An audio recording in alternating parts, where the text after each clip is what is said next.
Hello friends, welcome to Upsc Ias YouTube channel. This session is a part of our quick revision series Prelims Atulya. In today's session, we'll discuss about nationalism and Indian national movement. So today is the final session of modern history, and I would like to remind you that we have already covered ancient history, medieval history, and today we'll finish the modern history. And after that, we will make videos on geography. So if you haven't revised your history, you can watch the videos which we have made so far. So you can explore the playlist of Prelims Atulya. So let's get started. Let's try to understand about nationalism and Indian national movement.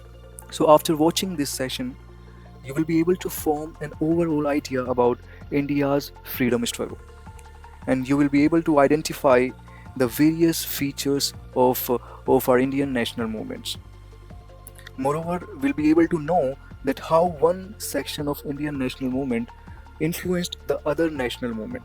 So this is what we are going to be studying in this session. So first, let's try to understand the word nationalism. See, all of us at some point in our lives, we have to be loyal to our country. So this loyalty to our country may be generally understood as nationalism. Okay, so a nationalist is a person who loves his country. So have you ever wondered when all this may have begun? What is the history of nationalism? See, in this session we won't be going into the history of nationalism, but I want to make you understand the meaning of the word nationalism. So basically, nationalism means loyalty and devotion to a nation. So it is a tendency to exalt and place one nation above all others. Okay, so this is the meaning of the word nationalism. Now, various factors were responsible behind the origin and growth of Indian nationalism, and you must be aware of these factors.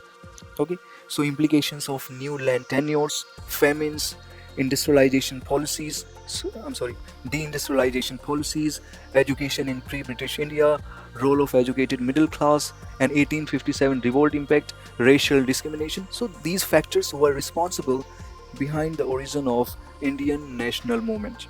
So these factors gave birth to nationalist movement in India. Okay, now before the Indian National Congress, there were so many associations which were formed in order to raise the grievances against the British, and one of them was Madras Native Association. So this was an association of landed and business classes. It means there wasn't any participation of farmers. It means there wasn't any participation of peasants and people from the lower strata of the society. Now this organization, it lacked a national political character, so it could not reach at the pan level. Okay. Now let's talk about Madras Mahajan Sabha. Just remember one fact about this organization, that later this organization got amalgamated with Indian National Congress. And the first meeting of this Sabha, it was held on 16th May 1884. So just remember the year, that it was formed in 1884, and the prominent participants were G. Subramaniam, V. Raghavchari, Anand Charlu, and some other prominent leaders. You can memorize these names. These names are important. Now let's talk about Indian National Congress. See, you have to understand few things here. The organizations which we have discussed, like Madras Mahajan Sabha and Madras Native Associations. So the agenda of these associations was limited, and this agenda was far from the idea of complete independence. So these organizations before Indian National Congress, these were not seeking the complete independence. Actually, so these associations were raising their voice against policies of the colonial regime that might be harmful for the interest of Indians. So let's try to understand what made the Indian National Congress different from the other associations. See, this Indian National Congress, it managed to reflect the aspirations of the people. And the most important and the foremost objective of this organization was to create the consciousness among the people of belonging to a single nation. So this task was daunting because of the existence of diverse cultural, linguistic, and religious traditions of the land. So all the different forces had to be brought together against the common adversary, which was British imperialism. So this Indian National Congress was formed in December 1885 by a group of 72 politically conscious educated Indians. And Mr. A.O. Hume, a retired English Indian civil service officer, he played a significant role in its formation. Now, one of the main objectives of the Indian National Congress was to act as a common political platform for all the movements that were being organized in different parts of the country. Now, we'll try to know about the contributions of early nationalists. Here, you must know that Dadabhai Naroji founded and edited two journals called Voice of India and Rust Guftar. So, these two journals are important and can be asked in prelims. And remember Surendranath Banerjee, he edited the newspaper called Bengali. And Bal Gangadhar Tilak edited Kesari and Maharashtra. So these newspapers and journals are very, very important. Remember about Voice of India, Rust Goftar, remember about Bengali, Kesari and Maharashtra. Now Dadabhai Naroji, who is also regarded as grand old man of Indian nationalism, he wrote the book Poverty and Un-British Rule of the British in India. So this book is also very, very important, can be asked. It was written by Dadabhai Naroji. Now let's move to Swadeshi Movement. So the phase between 1885 to 1905, it is known as the period of moderates. And in 1905, Lord Curzon, the Governor General, announced the partition of Bengal. So as soon as the final announcement regarding the partition was made, Bengal broke out in protest. So protest meetings were held all over Bengal, most significantly not only in Calcutta but also in the smaller towns in the interiors of Bengal. So the decision to boycott British goods was taken up for the first time. Just remember this point. And the formal proclamation of Swadeshi Movement was made on August 7, 1905, with the passing of boycott resolution in a meeting at Calcutta. So on the day the partition was put into effect, a hartal was called in Calcutta and a day of mourning was declared. So people fasted, people paraded the streets singing Bande Mataram. Now here remember about Ganpati and Shivaji festivals. These were employed by Tilak to draw the masses to the movement and educate them about Swadeshi movement. Now let's talk about the revolutionary movement. So Swadeshi movement finally had lost its momentum. But the revolutionary elements of Swadeshi movement inspired some other revolutionary movements. So Swadeshi dacoities continued, assassination of Englishmen took place, and the Bengal revolutionary outfits united under Jatin Mukherjee and planned large-scale disruption of rail communications and seizure of arms. And Ras Bihari Bose and Sachin Sanyal was also a part of Bengal revolutionary movement. Now let's move to Home Rule movement. So this Home Rule movement provided a new thrust to the national movement. And these movements, Home Rule movements, were managed by Annie Besant and Tilak. So Tilak worked within the Congress to set up a kind of agitational network through his Home Rule League, which he set up in April 1916.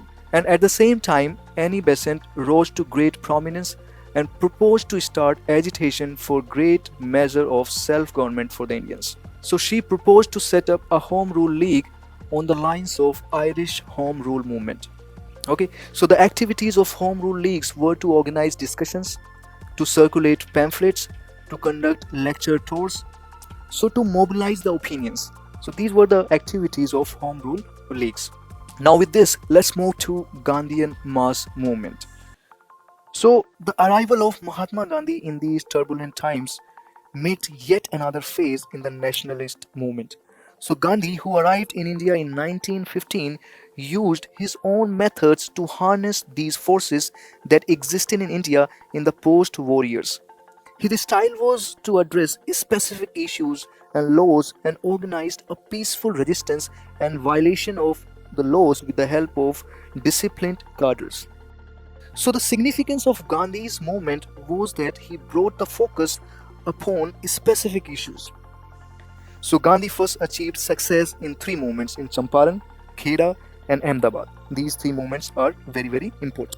So first two movements were peasant movements, and the last was a strike of mill workers of Ahmedabad. Now you must understand the significance of Gandhi's movement. So the significance of Gandhi's movement was his focus upon specific issues. Just remember this thing. Now let's talk about the Jallianwala.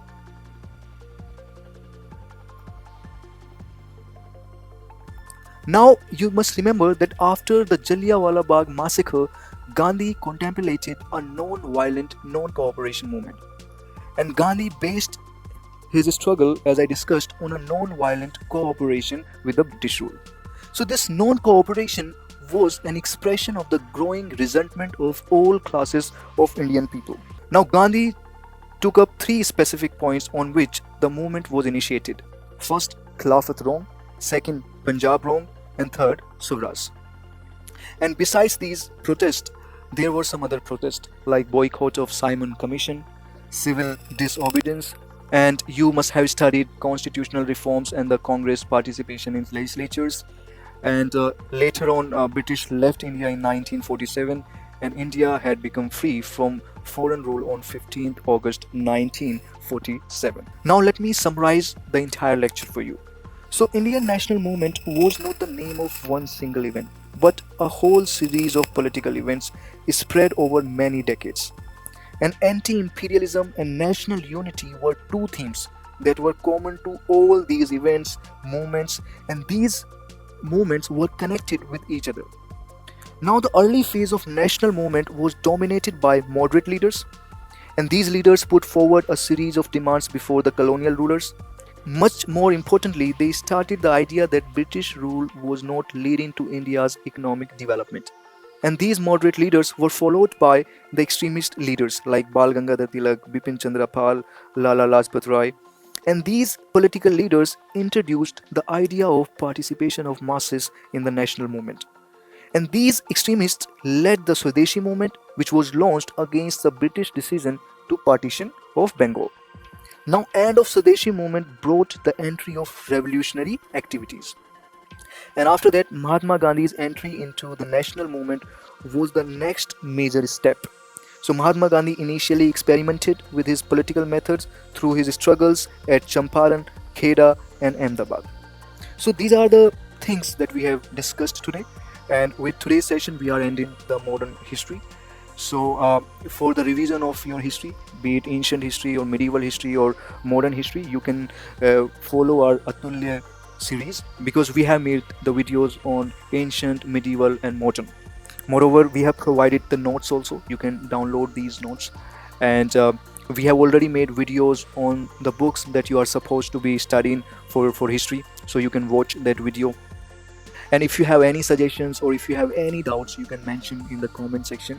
So that's all for today's session, and now we will be starting geography from tomorrow. So keep following this program, keep watching our videos regularly. This will help you revise for your upcoming prelims. And you can subscribe our YouTube channel for more such videos, and you can follow our social media platforms for daily current affairs content. So that's all for today's session. Bye bye.